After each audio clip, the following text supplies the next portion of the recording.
Jacob, are you having a hard time with your art? I am. I just wish I could become a better artist. Well, you can be. How? Just request an endowment from the arts. How do I do that? Just stick around because education Today starts now!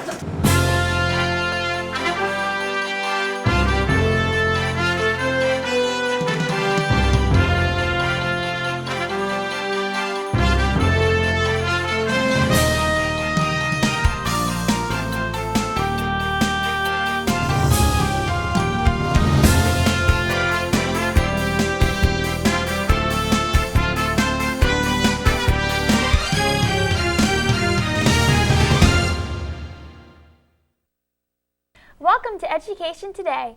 I'm Madison Kuntz. And I'm Kayla Rosenkrantz. From Katanning High School in the Armstrong School District. Tonight we are going to talk about something that is pretty unique and allows students to express themselves in different ways. The arts have always been a different way for people to express themselves. And tonight we are going to highlight a program that emphasizes that. We are joined by a guest from a local university to talk about these types of programs. Welcome to Education Today. Hi, would you please introduce yourself? My name is Jeff Wacker, and I'm the Arts and Education Services Coordinator at the Lively Arts down at Indiana University of Pennsylvania. It's my pleasure to be here. Nice to meet you. Could you briefly describe the intricacies of your position? Sure. Not too much intricacies right off the bat, but in general, I coordinate a lot of arts and education services down at IUP, and it's within a program called the Lively Arts. It's a presenting organization, and I present educational outreach for our touring artists. For instance, we just had Doc Severinsen at IUP, and we did an educational outreach that I coordinated. I also do arts and education with ArtsPath, and ArtsPath is one of the partners in the state that present residencies with professional artists throughout a specific region. In my case, Armstrong, Butler, Indiana, Jefferson, and Clarion counties. What is ArtsPath? ArtsPath is an arts organization that is one of 13 partners in the state, located in different areas, and we all cover different counties, and we're all funded and in partnership with the Pennsylvania Council on the Arts. And what we do is simply present artist residencies in schools and communities wherever the arts can be used in an educational sense, and promote that with professional artists. It's basically our core mission. This program is funded by the PCA. What is the PCA and what is their importance to the arts? The PCA is the Pennsylvania Council on the Arts, and they are vitally important to the state of Pennsylvania in promoting the arts across the entire Commonwealth. It's a state agency, and it's funded entirely by an appropriation from the legislature and is run out of the governor's office. It has a governing council, predominantly civilians, but there are also 4 appointed legislators, 2 senators, 2 House of Representatives, and essentially they take their budget and they work with us 13 partners, arts and education partners, in assisting and helping promote the arts in Pennsylvania. What is the purpose of placing professionals in the classroom? There's actually a whole host of really good reasons. Professional artists are unique. They have learned their craft over many, many years, generally speaking, and they've taken it to a depth that oftentimes maybe a public school art teacher does not. There's some very good artists in the public schools as teachers, and they do wonderful work. Professional artists is a little different. They're out there, they're doing juries, they're exhibiting, they're selling their art, they're doing all the things that a professional artist would do. And they can bring that into any classroom and try to integrate their particular discipline, whether it's dance or painting, into pretty much any curriculum that you want. Or they can simply work in an artist classroom and maybe do a residency that's a little more in depth than maybe the teacher has experience with, maybe painting a mural, for instance. Mm-hmm. Mm-hmm. What benefits does this serve to a students who are impacted? A lot of different ways, but it depends upon the student. A lot of times students are, say, a visual learner, and we can have an artist come in, and if they're working in a math classroom and the student is struggling a little bit with some math concepts, maybe the way they would learn visually through the art form might help them with that math concept. Or maybe it's science or history. A lot of times just bringing in a different type of way of learning is something that really benefits students. Is there any benefit to the artist who's placed in the schools? Yeah, actually, there's a lot of benefit. Most of them have this idea that they want to give back in addition to just being a professional artist who creates work. They really want to make a difference, and they don't necessarily have degrees from a university as far as teaching, but it's a way that allows them to come in and work with a professional teacher with their art form, and they probably get as much from the kids and from the teacher as they do from the artist. So it really is sort of a symbiotic relationship of everybody's learning together. And it's got a subject, you got art, you got a teacher, you got an artist, and it really comes together really cool. So what are some outreach programs that you currently have planned? Well, we have a ton. For starters, at the Lively Arts at IUP, we have 13 artists coming in on a series we call the Ovation Series. And with every one of those, we're trying to do some sort of outreach activity. Sometimes we take them out to a school, maybe a dance program to a couple different schools. Sometimes we're able to bring kids on campus for master classes in music, whatever the case may be. So we have a lot of that going on. And I'm still in the progress right now of putting together residencies in our 5-county region. Have one that's kind of booked up in Clarion County. I'm just starting on a mural project with Punxsutawney High School. So it's all starting to come together for the year, and it's exciting. How does someone become involved in the program or any outreach programs that are planned? A couple different ways. One, if they're interested, they just contact me at the university, and we start talking about what are the sort of possibilities there are. Maybe they hear it from their principal or their superintendent, curriculum coordinator, and I'm always trying to do my best to get out to the various schools, to the intermediate units, and present on the program as well. So it's just a matter of hooking up with someone who understands the program. A lot of times they know an artist, or an artist knows a teacher, and they get together and decide, hey, we'd love to do a residency, and so they get with me and we put something together. Thank you. And now we're going to take a short break. We'll be right back with more information on the Arts Path and Artist in Residency programs and which of our schools was impacted by this program last year. Don't change that channel. Hi, I'm Jen McCroskey. I'm a prevention specialist with the Armstrong Indiana Clarion Drug and Alcohol Commission. Hey parents, put your drug knowledge to the test. Attend a free teen scene program. Learn about signs and symptoms of drug use and abuse, current drug trends, resources for help, and view a large display of items where drugs can be hidden. For more information, call 724-354-2746, extension 309 to schedule a program today. Brought to you by the Armstrong Indiana Drug-Free Communities Coalition.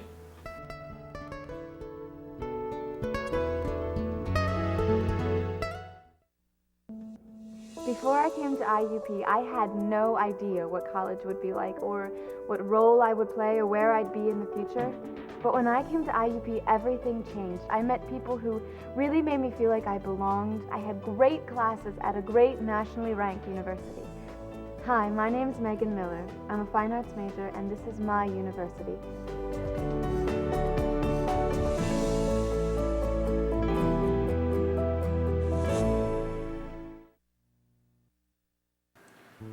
Vince Mercuri, Executive Director of the Open Door. Worried, scared, confused, not sure where to turn for help? The Open Door, a behavioral health organization, has a full range of addiction counseling services and mental health crisis intervention services which may be able to help. Call 724-465-2605 or 1-877-333-2470. The Open Door, steps towards hope, courage, and recovery. Brought to you by the Armstrong Indiana Drug-Free Communities Coalition.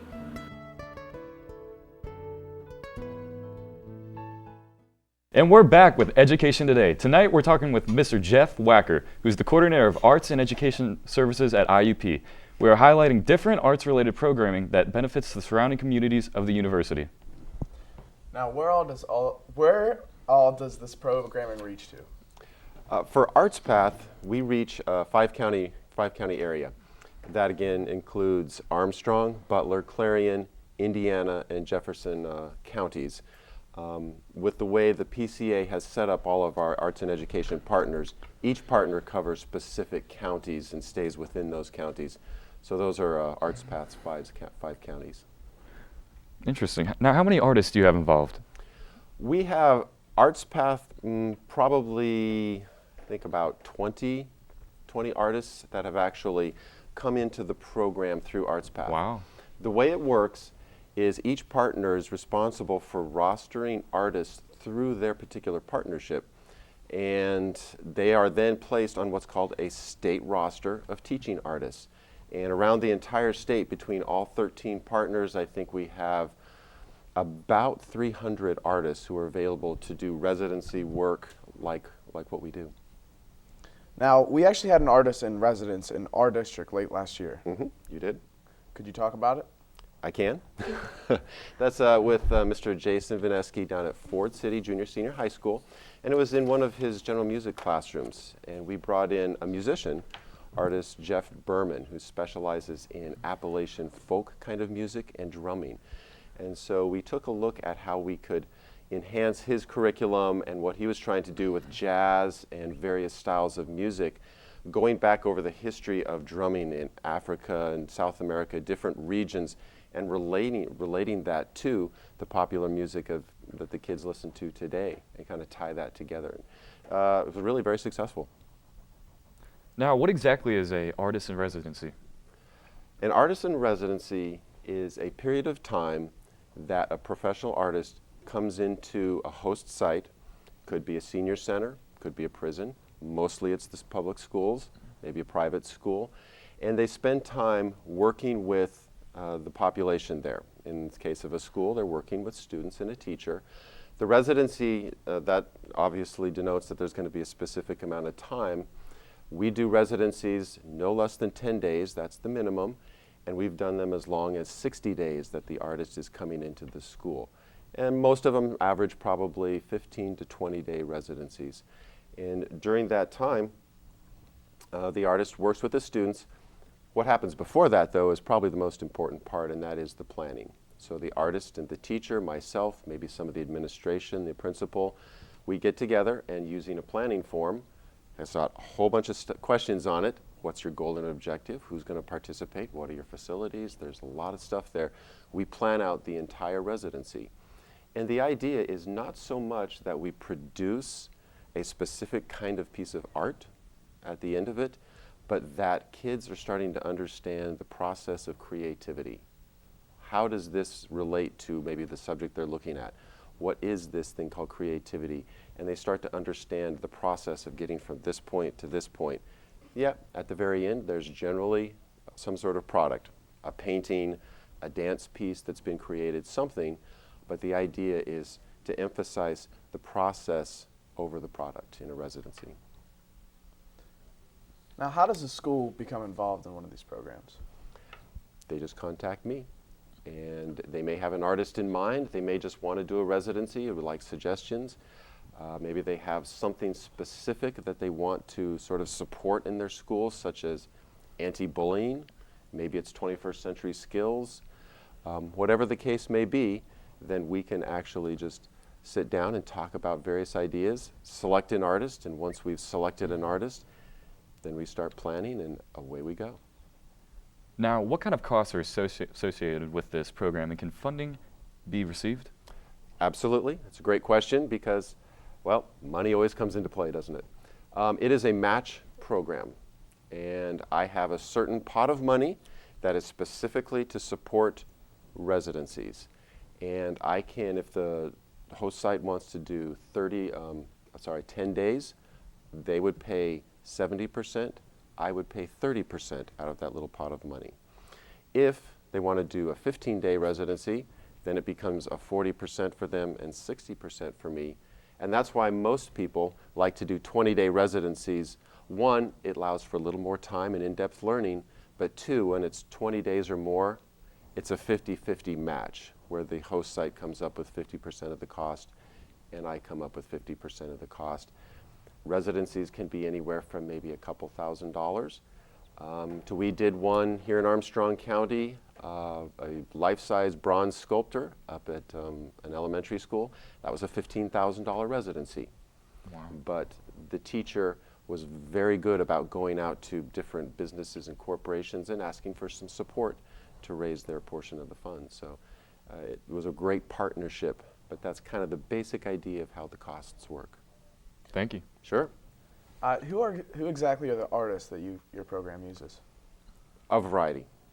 They come from all walks of life, all backgrounds, and they're all different artists.